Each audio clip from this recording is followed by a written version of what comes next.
You want to spend less time marketing, but you still want to make more money. That's the trend I see all over threads in the online space. But how do you actually make that happen? That is what we're diving into with our guest, Angela Frank.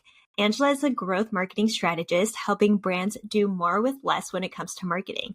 She works with brands from $1 million to $300 million and know what brands need at various stages of growth.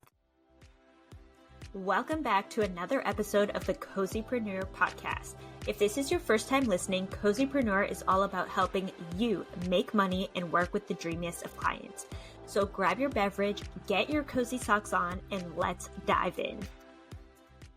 Welcome, Angela. Stacy, thanks for having me. I'm so excited for our chat today. Yes. Tell me a little bit about you and who you help and what that looks like. Yeah, I'm a growth marketing consultant, which basically just means I help brands with their marketing strategy. And you mentioned at the start of the episode, doing more with less is what I'm all about. And so what that means is I connect all of your marketing together. And generally, you end up spending way less on your strategy, but you make way more money. And that's what everybody's after, right? I feel like the trend is like moving towards like, how do I actually like find this work-life balance and like, how do I actually make more money without spending a full-time job creating content and then a full-time job serving clients? Tell me a little bit about like this idea of a marketing ecosystem. What is it? Yes, a marketing ecosystem is basically just a framework for thinking about your marketing. I like to share the story of if you're on a hike in a forest, say you're here where I live in Colorado and you're hiking in the mountains, it'd be really weird to see a palm tree in that forest, right? You'd be like, why is that there? And your marketing is the same way. Your goal with communicating about your brand should be to take the buyer on a journey, educate them on that front end to build the relationship and create that trust and psychological safety that then encourages them to turn into a customer and continue making purchases with your brand. And just like with a palm tree in a forest, if you do something in your marketing that doesn't align with your brand goal, your tone of voice, something's off and it breaks that element of psychological safety. And somebody feels like, wow, well, maybe they're not quite the brand for me. And so that's where this concept of the marketing ecosystem comes in, where all of your marketing channels are in lockstep. And by doing that, they create something that's greater than the sum of its individual parts, and you spend less money and make more. I love that. And it's making me think, because I used to be a teacher, I talk about this all the time, but it's making me think of like this idea of when you're teaching, you need to create safety in the classroom so that people can learn, because they can't actually like access the parts of their, like the complex thinking parts of your brain when you're not feeling safe. And it's like, you're talking about this like through the lens of marketing. And it's like, it's the same thing. You want people to be able to make the best decision for themselves, but like, if they're not feeling safe or if they're feeling triggered, then they're not going to make that best decision. So what are some like things to consider when it comes to creating that psychological safety? Yeah. Well, I love the way that you put it and use a classroom framework, because when you do something, maybe you reprimand a kid in a way that's like really harsh, they're going to remember that even if it's just one time. And it doesn't matter if you spent all year being like the best teacher ever, you've been really working to build trust with your classroom. One slip up could be all it takes to ruin it. And the same is true for your brand. So when we're thinking about creating psychological safety, what we want to do is have two key things in place. The first is the goal for your brand. Of course, everybody wants to make money, but the goal for your brand that I'm talking about is below that. So maybe you create a toothbrush, and so therefore the goal for your brand is to improve oral care for everyone in the world. That's a pretty good goal for your brand. And while, of course, there's so many people and it would take a long time to get there, all of your marketing now can take that sentiment throughout it, and it creates a common theme and a thread through everything you do. And because we're not saying we want to build the best toothbrush, it leaves enough flexibility for us to introduce new SKUs, new product offerings, service offerings, and our marketing will still remain consistent. There's not going to be any reprimands. There's not going to be any like weird, why are you talking about, lawn care or some extreme example. in real life, this can be quite extreme. Stacy, I'm sure that you've seen this as a copywriter, but I was doing some work for an energy broker, and they do B2B energy contracts. So basically, if you're a big business, you have to buy your energy, which is something that I just learned when working with that client. But on their website, they had articles about how to decorate for Halloween. So that there is a palm tree in a coniferous forest, right? It's reprimanding a kid. You're on their blog, you're trying to learn about how to buy better energy, more cost-effective energy for your business. And now there's something that doesn't seem quite right with the marketing. And so that's what we're trying to avoid when it comes to psychological safety. And by having that goal for your brand, you create that. I love that. And I think like from the copywriter perspective, I'm thinking about like, what's the story, right? Like what's the thread that you're really like talking about in your marketing? And I think the clients that are most successful that I've seen, right, is they have this same transformation that they talk about. And it doesn't matter which offer they're currently promoting because they have the same transformation and their messaging is the same across all their offers. And it's like, then their audience just gets to decide like at what level of support do I want. But I think that's like something that's tricky for people where they're like, well, how do I even sell multiple things at the same time? And it's like, well, what's your brand? What are you selling? Yeah, 100%. And I mentioned that there was a second thing, which I totally didn't address, but it piggybacks off this, which is your tone of voice. Again, I'm sure that you talk about this a lot, but essentially you want to have a way that you communicate about your brand that is familiar on all of your marketing channels, right? You don't want to have like super in-depth, I don't know, Instagram posts and then be like super casual on your website. It's creating this moment of like, am I in the right place? This questioning in somebody's mind that, again, can impair the psychological safety that you've worked so hard to create around your brand.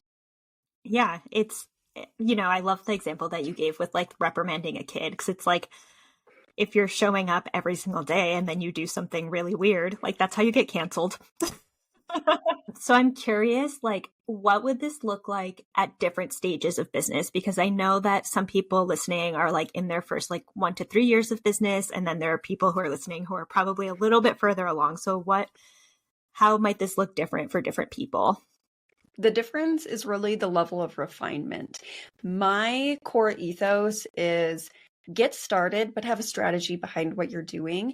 And that's why the goal for your brand is so simple. When I teach about this, it's really just, I help ideal client solve problem.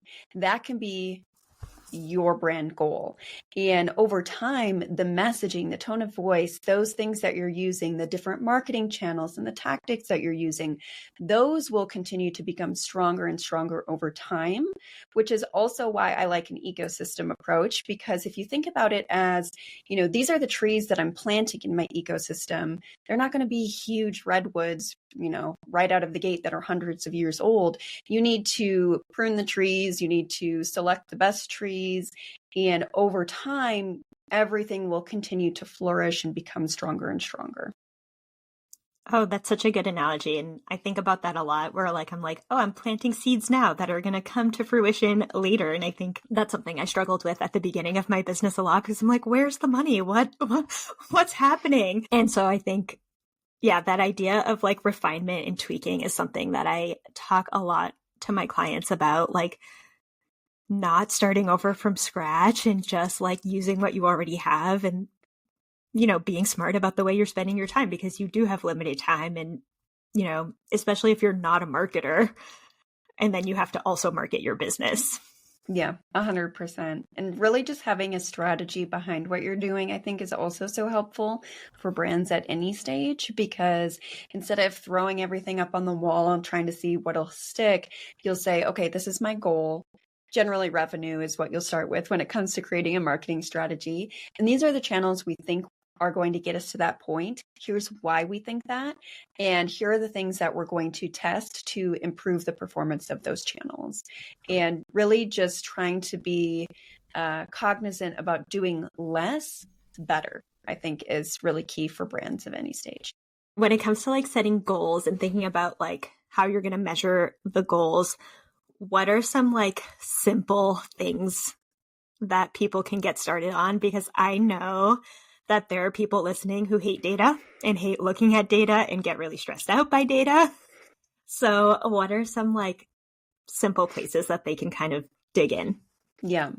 One of the best things to have in any business is a data dashboard. And I know that if you don't like data, you're not going to like hearing that. But there are some really simple and easy to use tools that make that whole process very painless.